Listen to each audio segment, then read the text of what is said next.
সংক্রমণ কমার আশা স্বাস্থ্যমন্ত্রীর। কারো আধিপত্য মানবে না বাংলাদেশ, সেনা দরবারে প্রধানমন্ত্রী। অগ্রাধিকার পাবে পিলখানা হত্যাকাণ্ডের বিচার। স্বৈরাচারের পথে হাঁটছে বিএনপি, অভিযোগ জামায়াত আমিরের। বিভ্রান্তির চেষ্টা, বললেন স্বরাষ্ট্রমন্ত্রী। হরমুজ প্রণালী বন্ধ এবং ইরানকে শেষ করে দেওয়ার হুমকি ট্রাম্পের। শান্তি আলোচনা ব্যর্থ হবার দায় মার্কিনীদের, বলছে ইরান।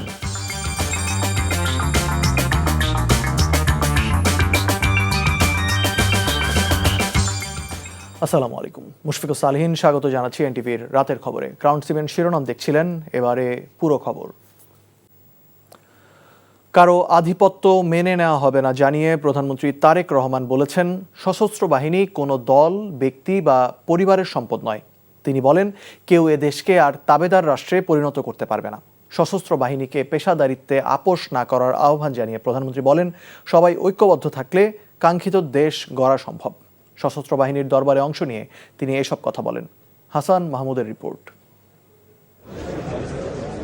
ঢাকা সেনানিবাসে অনুষ্ঠিত সশস্ত্র বাহিনীর বিশেষ দরবারে অংশ নিয়ে প্রধানমন্ত্রী তারেক রহমান বলেন, অতীতে সেনাবাহিনীকে দুর্বল ও বিতর্কিত করার অপচেষ্টা হয়েছিল।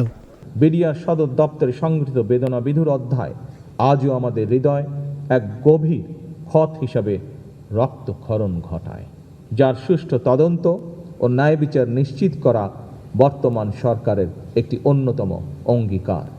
আমরা সকলেই যদি যে যার অবস্থান থেকে যার যার ভূমিকা নিষ্ঠার সঙ্গে পালন করি, তাহলে দেশের স্বার্থ বিরোধীরা আর বাংলাদেশকে তাবেদার রাষ্ট্রে পরিণত করতে পারবে না, ইনশাআল্লাহ। প্রধানমন্ত্রী বলেন, স্বাধীনতা ও সার্বভৌমত্ব রক্ষা করাই সশস্ত্র বাহিনীর একমাত্র দায়িত্ব, তাই পেশাদারিত্বে কোনো আপোষ নয়। বাংলাদেশকে আমরা এমন একটি রাষ্ট্র হিসেবে গড়ে তুলতে চাই যে বাংলাদেশ কারো আধিপত্য মেনে নেবে না, যে বাংলাদেশ বিশ্ব দরবারে মাথা উঁচু করে দাঁড়াবে। দেশের স্বাধীনতা সার্বভৌমত্ব রক্ষা করাই আমাদের প্রতিটি সদস্যের একমাত্র এবং পবিত্র চূড়ান্ত দায়িত্ব। রাজনীতির ব্যত্যয় ঘটিয়ে কোনো অনিয়ম হয়ে থাকলে তা প্রতিকার করা হবে জানিয়ে প্রধানমন্ত্রী বলেন, এই বাহিনী দেশের সম্পদ। পেশাদারিত্বের প্রশ্নে কোনো আপোষ না করে সশস্ত্র বাহিনীকে সবসময় একটি সুউচ্চ আদর্শিক অবস্থানে থাকতে হবে। আপনারা সংবিধান, শপথ, শৃঙ্খলা এবং কমান্ডের প্রতি অবিচল থাকবেন। আপনারা দল মতের ঊর্ধ্বে থেকে কেবল বাংলাদেশকে ধারণ করবেন। সেনা, নৌ ও বিমান বাহিনীর আধুনিকায়নে শহীদ প্রেসিডেন্ট জিয়াউর রহমানের অবদানের উল্লেখ করে প্রধানমন্ত্রী বলেন, তার সরকারের দেয়া সব প্রতিশ্রুতি বাস্তবায়ন করা হবে। শুধুমাত্র আর্থসামাজিক কর্মসূচি নয়, রাষ্ট্র মেরামতের লক্ষ্যে বিএনপি সরকার জুলাই সনদ স্বাক্ষর করেছিল। যেভাবে সনদ স্বাক্ষর করা হয়েছে, বর্তমান সরকার স্বাক্ষরিত সনদের প্রতিটি দফা যথাযথভাবে বাস্তবায়ন করতে বদ্ধপরিকর। জুলাই অভ্যুত্থানে সশস্ত্র বাহিনীর ভূমিকার প্রশংসা করে প্রধানমন্ত্রী আশাবাদ ব্যক্ত করেন, জাতীয় নির্বাচন সহ গুরুত্বপূর্ণ সময়ে বাহিনী স্বচ্ছ ও পেশাদারিত্ব বজায় রাখবে। Hasan Mahmud, NTV news, Dhaka. ত্রয়োদশ জাতীয় সংসদের সংরক্ষিত নারী আসনে আজও মনোনয়নপত্র সংগ্রহ এবং জমা দিয়েছেন বিএনপির মনোনয়ন প্রত্যাশীরা। এখন পর্যন্ত প্রায় 1100 জনের মতো নারী দলীয় মনোনয়নপত্র সংগ্রহ করেছেন। দলটির সিনিয়র যুগ্ম মহাসচিব রুহুল কবির রিজভী বলেন, মনোনয়নের ক্ষেত্রে বিগত দিনের আন্দোলন সংগ্রামে সম্পৃক্ততা ও দক্ষ নেতৃত্বই বেছে নেবে দল। ওবায়দুল্লাহ মামুনের রিপোর্ট। সংরক্ষিত আসনের মনোনয়নপত্র সংগ্রহ ও জমাদানের শেষ দিনে রোববার সকাল থেকেই নয়াপল্টনে দলীয় কার্যালয়ের ভেতরে বাইরে ছিল নেতাকর্মীদের পদচারণা। দেশের দূর দূরান্ত থেকে এসেছেন বিএনপির বিভিন্ন পর্যায়ের নারী নেত্রীরা। দলটির কেন্দ্রীয় কার্যালয় ঘিরে সারাদিনই ছিল উৎসবের আমেজ। বিগত প্রায় 1.5 যুগের গ্রেফতার, নির্যাতন, নিপীড়ন ও আন্দোলনে ভূমিকা রেখেছেন এমন নেতাকে বিবেচনা করবে দল, আশা মনোনয়ন প্রত্যাশীদের। দল যদি যোগ্য না মনে করেন তাহলে তো সেখানে আমাদের আর বলার কিছু থাকে না, তারপরে দলেরই থাকবো। আমি একজন নারী নেত্রী হয়ে কিন্তু তখন আমি রাজপথে ছিলাম, সে কারণে আমি মনে করি দল যদি আমাকে মনোনীত করে তবে আমি দলের হয়ে দেশের জন্য কাজ করতে চাই। সংরক্ষিত আসনে যদি আমাকে মনোনয়ন দেওয়া হয় 31 দফা, এটা আমরা বাস্তবায়ন করার জন্য আমি চেষ্টা করব। আর বিএনপি নেতা রুহুল কবির রিজভী বলেন, যোগ্য ও ত্যাগী নেতাকর্মীদের অগ্রাধিকারের পাশাপাশি রাজনীতির মাঠের ত্যাগকেও বিবেচনা করবে দল। সংগ্রামে, আন্দোলনে তার ভূমিকা তার ত্যাগ, তার শিক্ষাগত যোগ্যতা, গুণী মহিলা এক কথায় যারা আমি বলবো আমাদের দলের, তাদেরকে বাছাই করার ক্ষেত্রে দল নিঃসন্দেহে তাদের সুচিন্তিত মতামত দিয়েই তারা বাছাই করবেন। নয়াপল্টনে কণ্ঠশিল্পী কনক চাপার সাথে দুর্ব্যবহার করার ঘটনায় দুঃখ প্রকাশ করেন তিনি। যে এই ধরনের ঘটনার সাথে জড়িত নিশ্চয়ই তার হবে, তার সাংগঠনিক ব্যবস্থা হবে তার বিরুদ্ধে। এই নির্বাচনে সংরক্ষিত মোট 50টির মধ্যে বিএনপি নেতৃত্বাধীন জোট পাবে 36টি আসন, জামায়াত নেতৃত্বাধীন জোট 13টি, আর স্বতন্ত্র প্রার্থীদের মধ্য থেকে দেওয়া হবে একটি আসন। Obaidullah Mamun, NTV news, Dhaka. জনগণের অধিকার প্রতিষ্ঠায় সংসদে লড়াইয়ের সুযোগ না পেলে রাজপথই হবে 11 দলের ঠিকানা। সংসদের বিরোধী দলীয় নেতা ডাক্তার শফিকুর রহমান এমন হুঁশিয়ারি দিয়ে বলেছেন, বিএনপি জনগণকে ধোঁকা দিয়ে গায়ের জোরে স্বৈরশাসক হতে চাইলে জনগণকে নিয়ে তা মোকাবিলা করা হবে। জুলাই সনদ বাস্তবায়নে গণ আন্দোলনের প্রস্তুতি নিতে সবার প্রতি আহ্বান জানান বিরোধী দলীয় চিফ হুইপ জাহিদ রহমানের রিপোর্ট।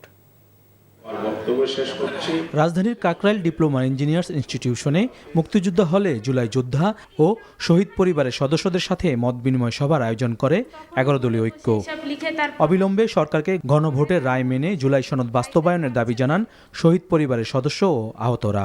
আপনারা অবশ্যই কোনো দাড়ি, কমা, সেমিকোলন, হাইফেন একটাও জুলাই সনদ থেকে হারিয়ে না যায়। দলের আমরা না, তবে আমরা চাই যে আমাদের শহীদদের রক্তের যাতে অমর যাতে না করা হয়। স্বৈরাচারী কায়দায় বিএনপি নিজেদের ক্ষমতা পাকাপোক্ত করতে চায় বলে অভিযোগ করেছেন বিরোধী দলীয় চিফ হুইপ। সংসদকে যদি সরকার কুক্ষিগত করে দেয় তাহলে রাজপথে আসার জন্য আমরা সর্বাত্মকভাবে প্রস্তুতি নিচ্ছি, কিন্তু আমরা আপনাদের প্রতি এটাও বলবো যে আমরা এবার সবাই যাতে একটু ধৈর্য ধরি, পরিকল্পনা মোতাবেক আমাদেরকে এবার রাজপথে নামতে হবে। কারণ এবার রাজপথে আমরা নামবো ব্যর্থ হওয়ার জন্য না, অর্ধেক সফল হওয়ার জন্য না। আর জামাতের আমির বলেন, গুম, মানবাধিকার, পুলিশ সংস্কার কমিশন সহ নানা গুরুত্বপূর্ণ অধ্যাদেশ বাতিল করে বিএনপি প্রমাণ করেছে তারা পতিত স্বৈরাচারের পথেই হাঁটছে। যেগুলা জাতির বিরুদ্ধে অন্তর্বর্তী সরকার এসে যেগুলা সংশোধনের জন্য তারা প্রজ্ঞাপন জারি করলো অধ্যাদেশ দিয়ে, সেই জায়গাগুলোই বিএনপি এখন রেখে দিতে চায়। যতদিন সংসদের ভিতরে লড়াই করতে পারবো ততদিন থাকবো, এর বাইরে 1 মিনিটও থাকবো না। রাজপথ আমাদের মূল ঠিকানা, সংসদ আমার মূল ঠিকানা নয়।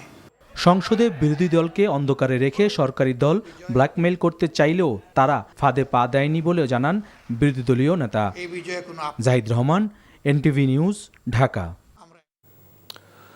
অন্তর্বর্তী সরকারের অধ্যাদেশ নিয়ে বিরোধী দল রাজনীতি করছে বলে অভিযোগ স্বরাষ্ট্রমন্ত্রী সালাউদ্দিন আহমেদের। আর আইনমন্ত্রী মোহাম্মদ আসাদুজ্জামান বলেছেন, যে 16টি অধ্যাদেশ সংসদে উপস্থাপন করা হয়নি সেগুলো অধিকতর যাচাই বাছাইয়ের প্রয়োজন রয়েছে। এসব অধ্যাদেশ নিয়ে সরকারের সুস্পষ্ট ও সুনির্দিষ্ট পরিকল্পনা রয়েছে। আজ সচিবালয়ে স্বরাষ্ট্র মন্ত্রণালয়ের সভাকক্ষে সংবাদ সম্মেলনে তারা এসব কথা বলেন। রিপোর্ট করছেন হাসান জাবেদ। অন্তর্বর্তী সরকারের জারি করা অধ্যাদেশগুলোর মধ্যে কোনগুলি আইনে পরিণত করা হয়েছে আর কয়েকটি কেন করা যায়নি তাই স্পষ্ট করতে এই সংবাদ সম্মেলনের আয়োজন করা হয়। এ সময় স্বরাষ্ট্রমন্ত্রী সালাউদ্দিন আহমেদ বলেন, বিরোধী দল সংসদের বাইরে গিয়ে অধ্যাদেশ নিয়ে সাংবাদিকদের ভুল ব্যাখ্যা দিয়েছেন। গুম অধ্যাদেশ, মানবাধিকার কমিশন অধ্যাদেশ, এগুলো স্টেক হোল্ডারদের সাথে আমরা ব্যাপক আলাপ আলোচনা করে এটাকে আরো এনরিচ করে আমরা পরবর্তী সেশনে নিয়ে আসতে চাই।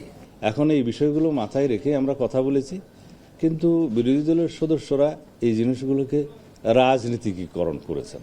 আমরা যেটা করতে চাই না, আমরা কোনো কারণ দেখিনি শেষের দিনে ওয়াকআউট করার। সংবাদ সম্মেলনে আইনমন্ত্রী মোহাম্মদ আসাদুজ্জামান বলেন, 1/11 তত্ত্বাবধায়ক সরকারের সময় 122টি অধ্যাদেশ জারি করা হয়েছিল, সেখান থেকে মাত্র 54টি আইনে পরিণত হয়। আর অন্তর্বর্তী সরকারের 133টি অধ্যাদেশের মধ্যে বর্তমান সরকার 117টিকে আইনে রূপ দিয়েছে। বাকি 16টি অধ্যাদেশ অধিকতর যাচাই বাছাই করে প্রয়োজন মাফিক ব্যবস্থা নেওয়ার জন্য রাখা হয়েছে। কিছু মহল এসব অধ্যাদেশ বাদ দিয়েছে বলে বিভ্রান্তি ছড়াচ্ছে বলেও মনে করেন তিনি। মানবাধিকার কমিশন আইন, সুপ্রিম কোর্টের বিচারক নিয়োগ আইন এবং সুপ্রিম কোর্ট সচিবালয় আইন, এই 3টা আইনেরই সংশ্লিষ্টদের সহিত অধিকতর পরামর্শ ও যাচাই বাছাই করা প্রয়োজন। আগের সরকার কোনো বিল আকারে এনে এই কথা বলেনি যে অধিকতর যাচাই বাছাই করা প্রয়োজন।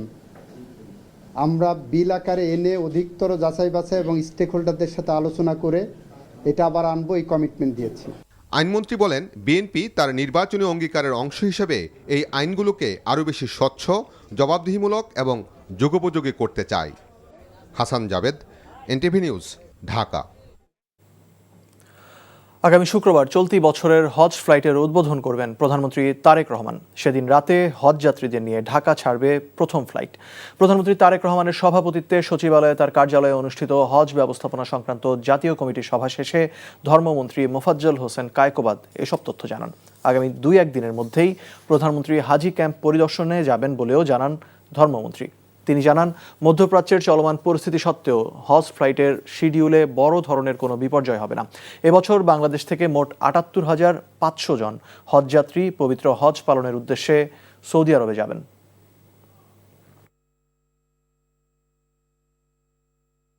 ফ্লাইট 17 তারিখে রাত্রে মাননীয় প্রধানমন্ত্রী উদ্বোধন করবে। হাজিদের উপরে কোনো অবিচার সহ্য করা হবে না। সুন্দর এবং ভালোভাবে হজ পালন করতে পারে হাজিরা, সেই বিষয়ে উনি অনেক নির্দেশনা দিয়েছেন।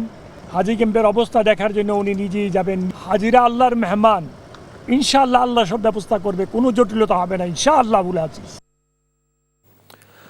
যত দ্রুত সম্ভব স্বল্প খরচ ও স্বচ্ছ প্রক্রিয়ায় মালয়েশিয়ায় আবারও বাংলাদেশি শ্রমিক পাঠানোর আশাবাদ ব্যক্ত করেছেন প্রধানমন্ত্রীর উপদেষ্টা ও মুখপাত্র মাহাদি আমিন। মালয়েশিয়া সফরে সে দেশের প্রধানমন্ত্রী সহ সংশ্লিষ্ট মন্ত্রীদের সাথে বৈঠকের পর দেশে ফিরে আজ সচিবালয়ে তিনি একথা জানান। 3 দিনের এই স্বল্প সফরে মালয়েশিয়ার সর্বোচ্চ পর্যায় পর্যন্ত বেশ কিছু দ্বিপাক্ষিক বৈঠকে অংশগ্রহণ করেছি। একটি বার্তা খুব সুস্পষ্ট, আমরা জনগণের ক্ষমতায়নের দল হিসেবে স্বচ্ছ প্রক্রিয়ায় অভিবাসন ব্যয় কমিয়ে কত দ্রুত কত বেশি সংখ্যক মানুষ বিদেশে কাজ করতে পারবেন, জনশক্তি রপ্তানি করতে পারবো, সেটি ছিল আমাদের মূল প্রাধান্য। এবং মালয়েশিয়া সরকারও বলেছেন, আমরা যেভাবে ওনাদের সাথে এই প্রক্রিয়া অনুসরণ করেছি এবং যেভাবে গুরুত্ব আরোপ করেছি ব্যয় কমানোর জন্য, এর আগে তেমন কোনো সরকার এতটা চাপ প্রদান করেনি। রাজধানী সহ দেশের বিভিন্ন জেলায় জ্বালানি তেলের সংকট এখনও কাটেনি। কিছু পাম্পে তেল নেই, আবার যে ফিলিং স্টেশনগুলোতে পাওয়া যাচ্ছে সেখানেও যানবাহনের দীর্ঘ লাইন। ঘন্টার পর ঘন্টা দাঁড়িয়ে নিতে হচ্ছে তেল। রাজধানীর বাইরেও একই চিত্র। ভোলাতে পেট্রোল পাম্পে অবৈধভাবে কন্টেইনারে করে প্রকাশ্যে তেল বিক্রি চলছে। আবার তেল দেওয়ার ক্ষেত্রে বৈষম্য করা হচ্ছে বলেও অভিযোগ রয়েছে। পাম্পগুলোতে চাহিদামতো তেল সরবরাহ ও সুষম বন্টনের দাবি করেছেন ক্রেতা ও ফিলিং স্টেশন কর্তৃপক্ষ। পরিস্থিতি স্বাভাবিক রাখতে বিভিন্ন উৎস থেকে আমদানির উদ্যোগ অব্যাহত রয়েছে বলে জানিয়েছে সরকার। জামিনে কারামুক্ত হয়েছেন সাবেক স্পিকার শিরিন শারমিন চৌধুরী। বিকেলে গাজীপুরের কাশিমপুর মহিলা কেন্দ্রীয় কারাগার থেকে তিনি মুক্তি পান। জুলাই গণঅভ্যুত্থানে একটি হত্যা চেষ্টা মামলায় গ্রেপ্তার হওয়ার 5 দিন পর জামিন পেলেন সাবেক স্পিকার। কারাগার কর্তৃপক্ষ জানায়, জামিনের কাগজপত্র কারাগারে পৌঁছার পর তা যাচাই বাছাই করা হয়। প্রয়োজনীয় প্রক্রিয়া সম্পন্নের পর বিকেলে তাকে মুক্তি দেওয়া হয়। হত্যা চেষ্টা মামলায় সম্প্রতি আইনশৃঙ্খলা বাহিনীর হাতে গ্রেফতার হন শিরিন শারমিন চৌধুরী। পরে আদালতে তার রিমান্ড আবেদন খারিজ হওয়ায় তিনি কারাগারে ছিলেন। পহেলা বৈশাখে টাঙ্গাইলে কৃষক কার্ড বিতরণ কার্যক্রম উদ্বোধন করবেন প্রধানমন্ত্রী তারেক রহমান। সচিবালয়ে এক সংবাদ সম্মেলনে একথা জানিয়েছেন কৃষিমন্ত্রী আমিনুর রশিদ। প্রি পাইলটিং প্রকল্পের আওতায় পহেলা বৈশাখে 10টি জেলার 11টি উপজেলায় এই কার্ড বিতরণ করা হবে। প্রাথমিকভাবে 22,065 জনকে এই কৃষক কার্ড দেওয়া হচ্ছে, যেখানে ক্ষুদ্র কৃষক, মৎস্যজীবী ও লবণ চাষিরা অন্তর্ভুক্ত আছেন। কৃষিমন্ত্রী বলেন, কৃষি কার্ডটি একটি ব্যাংকের ডেবিট কার্ড। এর মাধ্যমে সুবিধাভোগী কৃষকদের বছরে 2,500 টাকা করে দেওয়া হবে, যা দিয়ে কৃষকরা আর্থিক প্রণোদনা পাওয়ার পাশাপাশি সার, বীজ, প্রাণীখাদ্য ও কৃষি উপকরণ ক্রয় করতে পারবেন। মন্ত্রী জানান, সম্পূর্ণ রাজনীতিমুক্তভাবে কৃষক কার্ড বরাদ্দ দেওয়া হচ্ছে।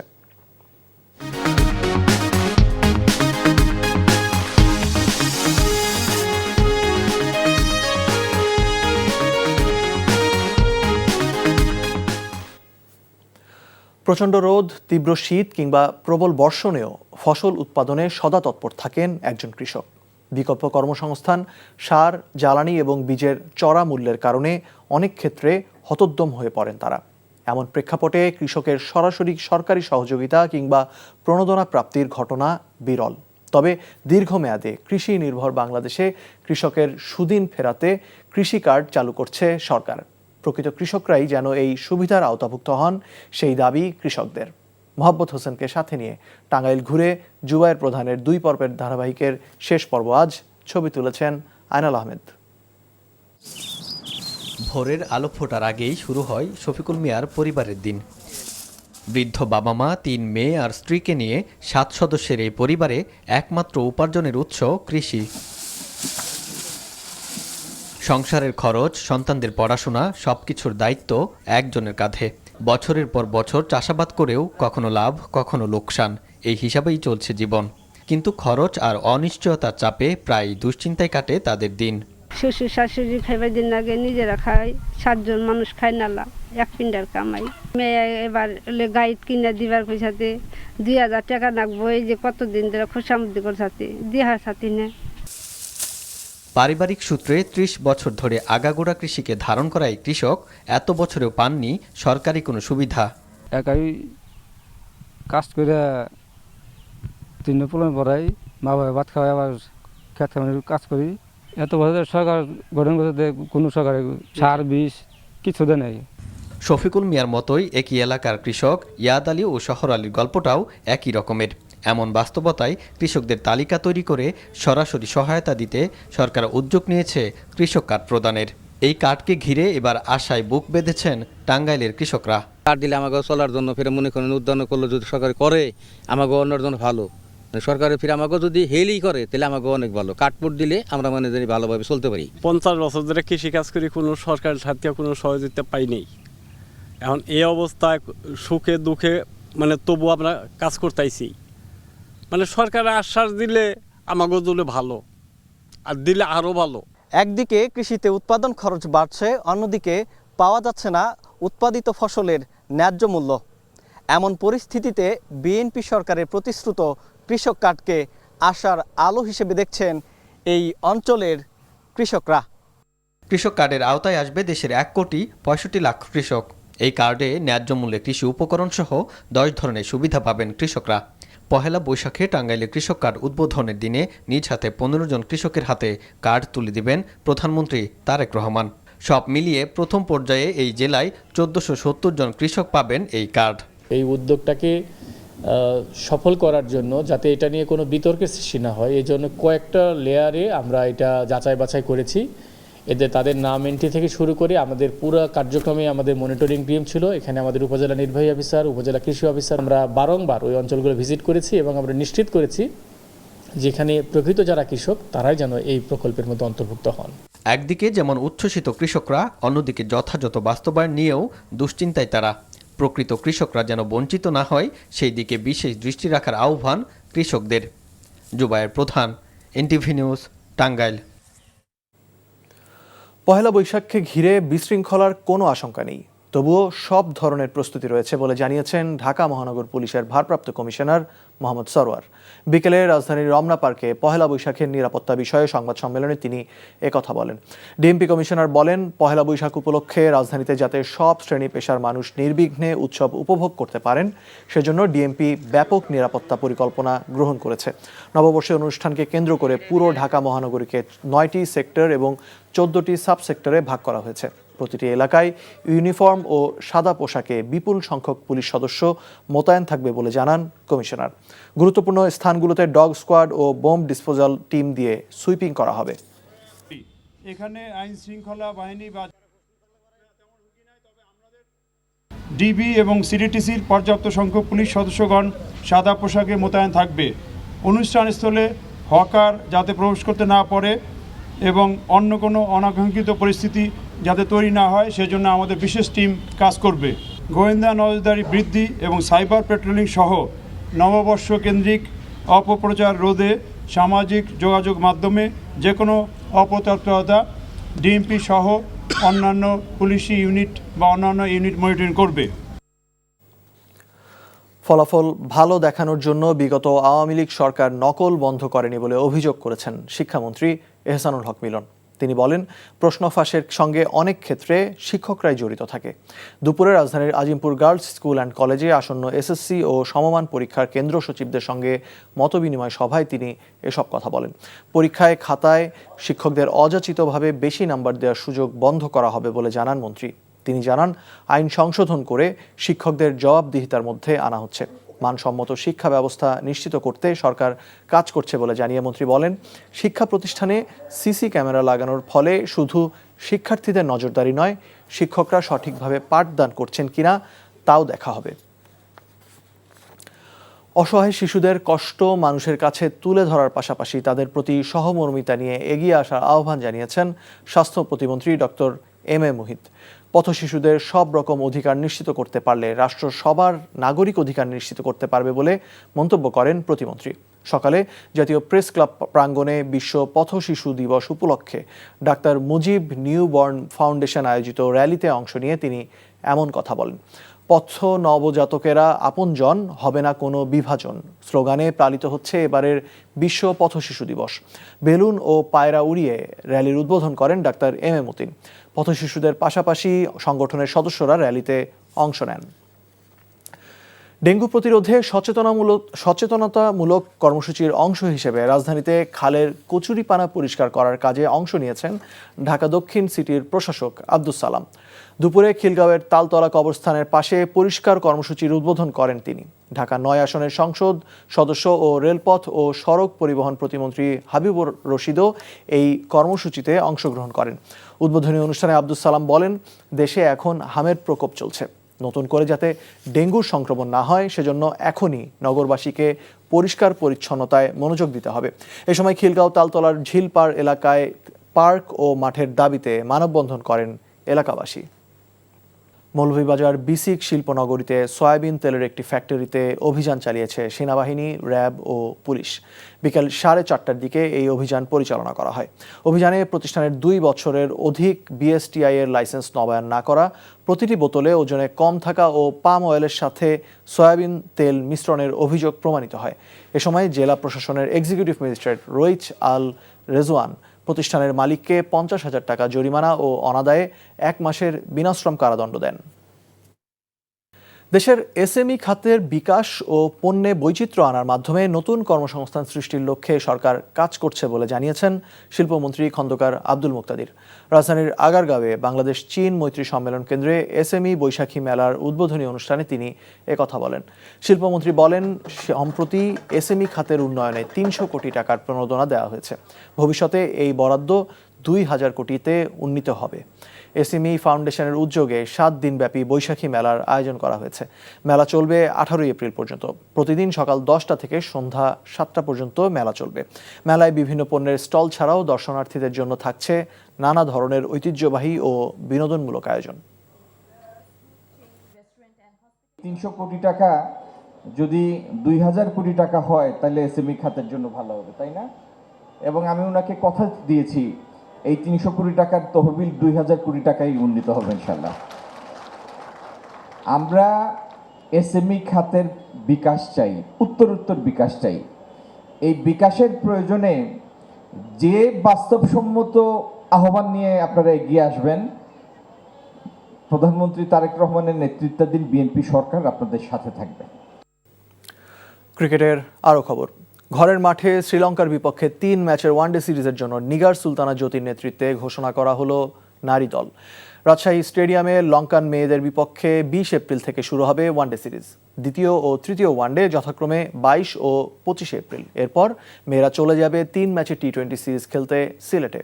28, 30 এপ্রিল এবং 2রা মে অনুষ্ঠিত হবে ম্যাচগুলো। ওয়ানডে সিরিজের জন্য ঘোষিত স্কোয়াডে নতুন মুখ হিসেবে নির্বাচকরা দলে ভিড়িয়েছেন উইকেটরক্ষক জুয়ারিয়া ফেরদৌসকে। 7 বছর পর শারমিন সুলতানা ফিরেছেন দলে।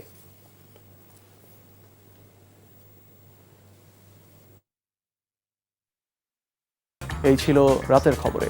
এই খবরের ভিডিও সহ আপডেট জানতে ভিজিট করুন এনটিভি অনলাইন www.ntvbd.com। এছাড়াও এনটিভির জনপ্রিয় সব অনুষ্ঠান ও খবরের আপডেট জানতে ভিজিট করুন আমাদের ইউটিউব ও ভেরিফাইড ফেসবুক পেজ। রাত 1টায় মধ্যরাতের খবর দেখার আমন্ত্রণ রইল। ধন্যবাদ সবাইকে।